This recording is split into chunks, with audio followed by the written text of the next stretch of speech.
All right, this is a comparison between the X7 Mark II and the FiiO X5 Generation 3. I'm going to try, I got a little countdown right in front of me. I'm going to try to do this in 10 minutes, so this will not be a big waste of your time. What's the difference between the two?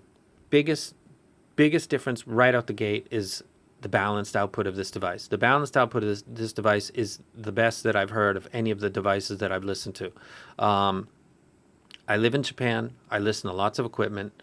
I don't believe that people need to hold shit for 3 weeks to get a good feel for it, because most people walk into places and they listen to stuff and they try it out. They compare it at a Can Jam or a headphone shop, and then they make a decision, an informed to a level decision, and they spend $500, $1,000, $1,500, $2,500. A lot of people that buy the Sony in Japan don't do it online. They go into a shop and they try it out, go home, and then they buy it at the best price they can find online. But they heard it themselves. That's the Japanese style.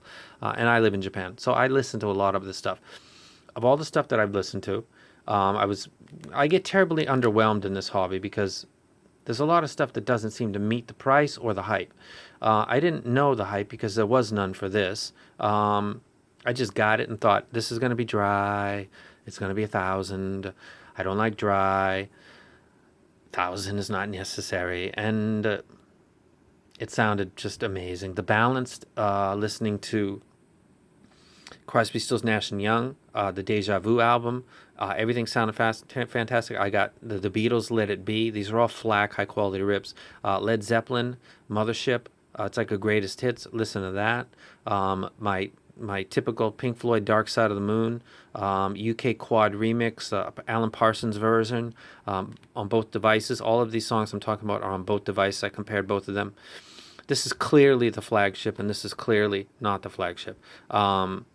I like this a lot, but I'm going to be selling it and getting rid of it because balance is so important to me. And my investment in balanced, I can balance out. Why is this in the picture? Because I'm showing you stuff? No, because I'm showing you the stuff that I listen to regularly is balanced. I spent money out of my pocket and made a connection with the best modifier on the internet, which is Pateric. Yeah, he takes a long time. When you got a ton of people waiting for your stuff, welcome to customization and waiting. It doesn't matter if you got a car or headphones. You got to wait in freaking line. And even I can't stand that, but it is what it is. I'm so stoked to have the only set of MA900s probably on the planet that are in this config, that are balanced, got a mini XLR, and I can go any termination that I want. You can go balanced to single, you can't go single to balance. I'm ready to do whatever. And this set, do the same. The EX1000s, same thing. Whatever I got is balanced. So balance was important to me before any of this stuff came into my life because of the PHA-3, and I saw what it could do. This balanced is better than this. Without any qualifiers, it doesn't matter if it's an open back, it doesn't matter if it's a closed back, it doesn't matter if it's IEMs, it doesn't matter if it's 12BA, like the 1964 U12s, it does not matter. The balance on this sounds better than this. Single-ended, I listened to briefly. If you want to hear impressions about that, wait for other people's reviews because they'll tell you. I'm pretty much a balanced guy. My comparisons between these two devices were imbalanced. Scarborough Fair by Simon & Garfunkel. You know, I know what. I had in my collection the Sony remasters, which it's a 2496, and I don't listen to it much, but I had it on this device and it was okay. I put it on this device last night and just was like, holy shit. You know, the beginning of the vocals, what sounded like a mandolin on the right, but kind of back, and just the separation and detail of the instruments was mind-blowing. And I had already been 5 days into enjoying this thing. So the balanced on this thing is not just better than this device, it's better than most devices. The only thing that would be close to this would be the Aune M1S, and I know you're thinking, the what? Yes, the Aune M1S has fucking awesome balanced. Everything else about that thing annoys the shit out of me. It's got fantastic balanced sound. But this isn't about that device. The balanced on this is better than this. That's my opinion. I'm sticking to it.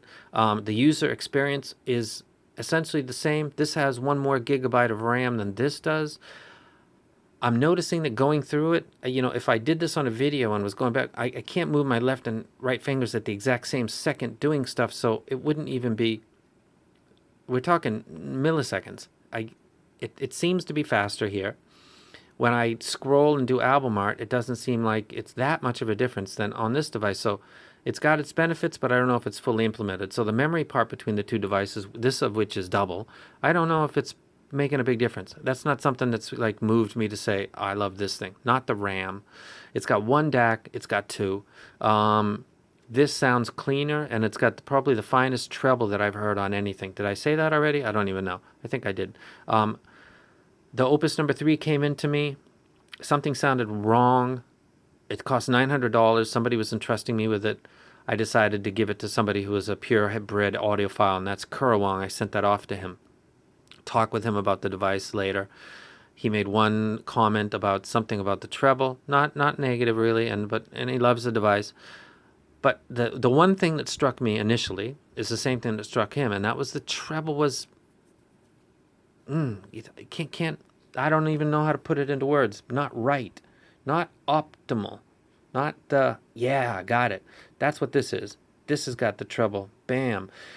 Now, the treble, the entire frequency is like a rubber band. It's all connected. You can't have something awesome and then have something sucks. Not really, unless it's like roll off. The treble on this is not rolled off so far as I can tell at all. Everything that is supposed to be there appears to be there. The vocalist, because balanced, is very associated with imaging and positioning and the width of the perceived stage. You know, John Bonham, Robert Plant, John Paul Jones, Jimmy Page, usually in the order if they mastered it the way it was done on stage. John Paul Jones would likely be on the left with his keyboard or his bass guitar, whatever. He played everything. John Bonham would be in the rear with the drums, and then Robert Plant would be somewhere in front of him, and Jimmy Page would be on the right side, moving back and forth. He moved a lot. John Paul Jones didn't so much. When you listen to a Led Zeppelin recording, you can kind of get the whole thing. And I can't get that as well when I'm in single-ended. And I definitely couldn't get it as good on this device. You can change the amp module on this device later if you want to get more power because your headphones are harder to drive. You can't do that with this. You need to stack this. So here, the one against this is the balance is inferior to this device. The two is that if I want to make this thing have more power, I have to stack it. And by stacking it, I've got to give up on balance. Whatever the new amp is, I have no idea. I didn't get that thing. I don't know anything about it. At this stage, the A5 needs to be stacked with this. And you need to use rubber bands. That's not a big deal for me. But I got to go single-ended. I can do that because I got adapters, but I'd like to go balanced. So to put this thing in its best configuration as far as power and dynamics, I've got to go single. So to get better at one thing, I'm sacrificing the other. I don't do that so far with this, and if I need more power, I'm going to be able to switch the amp module. I can't do that with this one. So this one has a limited... Somebody said, I think they're saving, the flagship stuff. The implication was that this thing was kneecapped in intention to make this better. I think that was speculation, like throwing spaghetti on the ceiling. Something's going to stick. This is 2 DACs. This is 1. They didn't sell this for $1,000 like they did the previous version. This is $700. This is closer to this in price than it is to its previous version, or almost identical. So that doesn't make any sense to me. I just think they nailed it. I think they're improving. Like that movie Matrix where she says he's beginning to learn, or whatever the fuck she says that scene. They're getting it at FiiO. They get it. The balance is a point. They're doing this infinity sound thing where they're talking about balance. And some people thinking that's kind of a hype. Like Sony saying that the Z7s go to 100,000 hertz. That's fine, but bats can't hear 100,000 kilohertz. So what the fuck would a headphone that goes that far? Why would you even say that? So there are companies, and everybody does it. They highlight stuff that is really practically pointless and useless. The whole hype of the balance thing, as you can see, this has been an investment of months of my life and hundreds of dollars to get balance, because I believed in this for quite a while. So before the device that nailed it came along, I had already been prepping because I believed in it via the PHA-3. So the balance on this is better than on this device. The speed of usage is a little faster on this, but not as much as you'd think double RAM would do. The ability to change the amp module for less efficient headphones is a possibility, where it isn't here unless you're willing to sacrifice balance, which kind of goes against the whole infinity sound thing. and against my basic policy of balancing everything that I listen to. So you've got the balance that is better on this. You've got the ability to change your amp modules, which you don't have on this. This is $700, which is about $200 more than this was when it was initially released. So their FiiO's pretty damn clever, man. They know that it's better to have a small piece of a bunch of pies than a big piece of a few pies. And by pricing the way they're doing it, they're making this possible. I can say without hesitation, I would sell this, take the money I got from selling it, and flip that into, this is money sunk already. It's not a bad sinking, but you want to hold on to it for 5 years until nobody wants to buy it? I'm going to get rid of mine. I don't need to buy this, but I don't want to have something that I'm not going to listen to. Flip this, take the money, add some more, buy this. Would I recommend you do that? Yeah, I would. Yeah, I would actually do the same thing. Would I do that for other stuff? Not to this point, I wouldn't. I never had the other stuff that I've got on my channel and thought, you know what, I'm going to sell this and just get that one as my backup or whatever. I never crossed my mind until I started thinking about this video today. I'm at 11 minutes, so I apologize.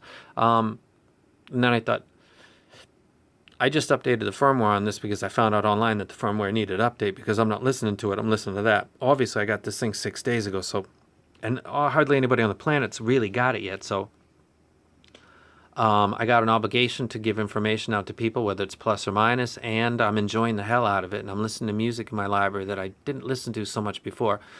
Michael Jackson. God, what's the name of that song? It's the first track on the Thriller album. Got to be starting something. Dun dun dun dun dun dun dun dun dun dun dun dun. Just fucking awesome, man. This sounded spectacular. It sounded good on this, sounded awesome on that. I guess, what does that mean, bro? The little details, the little extra stuff, the way the bass guitar decays on the back of that first track on Thriller is superior to this. I'm doing this both in balance. In every music genre, whether it's Michael Jackson, Simon and Garfunkel, Tupac Shakur, America, the classic group, ELO. I had a listening marathon with ELO. Everything sounds better on this than it sounds on this. This is $700. If you are into balance, it's a no-brainer. I don't think you should hesitate to move from this device to this device. Is there another device that does balance as good as this one? The M1S is pretty close, but it's black, it's a brick, it's got sharp edges. Mine had a rattling when I shook it, like something was inside. The build quality is not great. And if you ever wanted any other options, you've got none because it is what it is. You turn it on and turn it off. It's just like that. It's like an iPod. But that's it. It's a balanced beast, and that's it. This has got everything for you. Dual SDs, fantastic DAC, module ability change. I would get this. I would sell this if you got it, and I would get this. And now FiiO's probably like, holy shit, don't tell people to sell that stuff. There's a lot of people out there that can't afford to have a bunch of stuff, and they don't want to have a bunch of stuff. So the rubber hits the road. Listen, bro, would you sell it and get it? Yes, I've been saying that for like 5 minutes now. I would sell the X5iii, and I would try to get the new one. You're future-proofing yourself better to not have to. There's people with the X7 that are not going to get the second gen because they can swap amp modules, and that does make a sound difference. So they're not going to move. The people with the X5 third generation are in a different box. They got what they got, and that's all they're going to get. I don't know if the balanced amp that they're selling and attached to this thing is going to make the difference, but that would still be stacking. So we're talking. That's not really a direct comparison. Sound quality, the minutia, the treble is outstanding. Treble, who gives a shit about treble? Nobody until you hear it well, and then you think, I want that. That's what I thought when I heard the AU and M1S, and I thought, man, that PHA3 big bulky thing was like the best I could do. And then the M1S came, and I thought, what the fuck? I don't even know this company, and they just nailed this thing. And that's when I started wondering about this device. But when this came, when the AU came. And I thought balance really is something that is implemented in a way that is sonically impressive, and then there's a lot of times where it's not. Because this device had to be stacked, I was giving up even having to discuss or wanting to discuss balance with people because they could see my photos that I was stacking and I was listening in SE. So my thing that I like a lot, I had to kind of sacrifice for my favorite DAP, and I don't have to sacrifice that anymore because I can go balanced. It sounds fantastic, and I don't need to stack. It's a very easy choice for me. And you're looking at the gear in the background there, and that's why. I've been balancing myself out for a couple of years now, preparing for what I thought was, you don't got to keep changing your gear. If you like it, you just upgrade it. For example, if you got something you really like, and then they release something, you don't got to get the newest thing. You maximize what you like the best. New doesn't mean better. I bought a Marantz receiver that was made in 1974, and it sounds as good as anything I own. It sounds better than my newer Onkyo receiver, and that was made 40 years later. So audio that's new doesn't mean better. I'm not implying that at all. The way they implemented the DAC on the X7 Mark II sounds better. The balance output sounds clearly better. And because balance is very important to me, I pick the X7 Mark II. And I will sell the X5 3rd Gen. I do not need it in comparisons. I do not need to be the person that gets plastic boxes and puts it all in there and takes pictures of it and says, look at all my shit, without saying that. Nobody gives a shit, bro. As a matter of fact, they probably take you less seriously because you got a picture of a bunch of shit and everybody knows you didn't pay for none of that. I paid for this so I can sell it. And I'm going to sell it because I paid for it. And I'm not going to use it anymore. I don't need to justify by saying I'm going to compare this with other stuff because somebody asked me. I'm not your fucking library and your bookshelf. I get stuff, I listen to it, and if I like it, I wreck it. If I don't, I don't. I'm not somebody that you say, hey, can you compare this to that? And can you? If I felt like doing that, I'm gonna do it. And if I don't, I won't. I'm not getting a bunch of DAPs so I can have some kind of a comparison because it's most likely going to be the one that's more expensive is usually going to be the one that sounds better. So why bother? It's very rare when something happens where a cheaper one sounds better. This was one of the instances, so I fell in love with it. The limitation of balance made its life with me. Limited, the AUN M1S clearly showed that limitation, and the release of the X7 and the price at $700. If this was $1,000, I'd be saying sell this for $300 plus add $700. That's a fucking hard sell, man. Sell this, get $300 if you can, dump that into this, and then add 4 or 3 something. I can say that to you. I can say that to you. Everybody on the internet is got agendas consciously or unconsciously. I'm really hyping the X7 Mark II right now, and I'm aware of it, and I don't even care. It's that good. I like it. Thanks for watching.